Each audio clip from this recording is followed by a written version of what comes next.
love for music really began with my dad.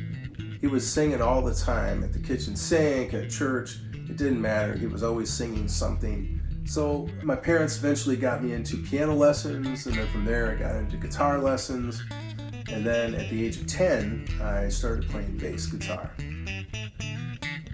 As I started listening to people like John Paul Jones, Steve Harris, Chris Squire, Geddy Lee, I really started to find out that the bass guitar was a really super cool instrument.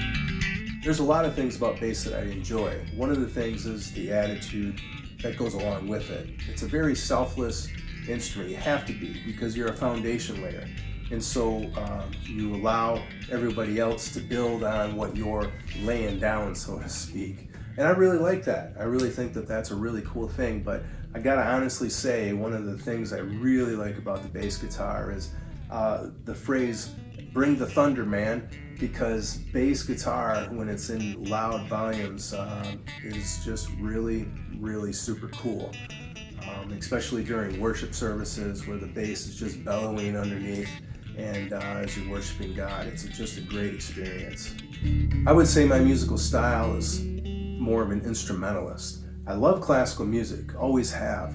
And Vivaldi is like one of my favorite composers. I love all of the work of Bach and Mozart. I just love how they took all of those instruments from like symphonies or string quartets or whatever it was, and just made it all work together and just bring amazing melody with amazing bass lines and everything in between.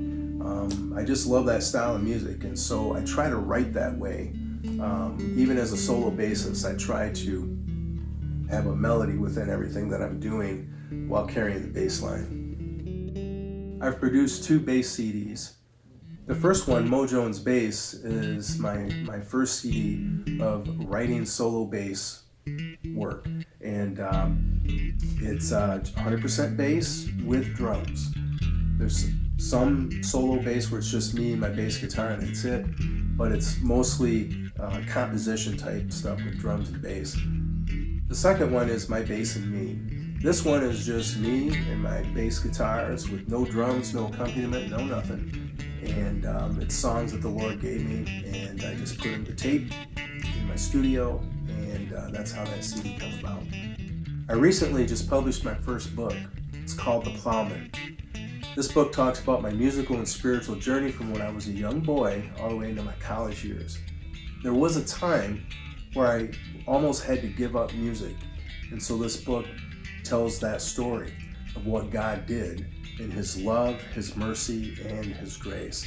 How He took me out of the miry clay, put my feet on the rock.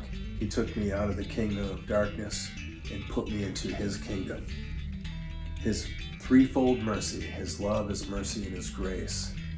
So I want my music to speak to people in a way to where it just simply draws them closer to God.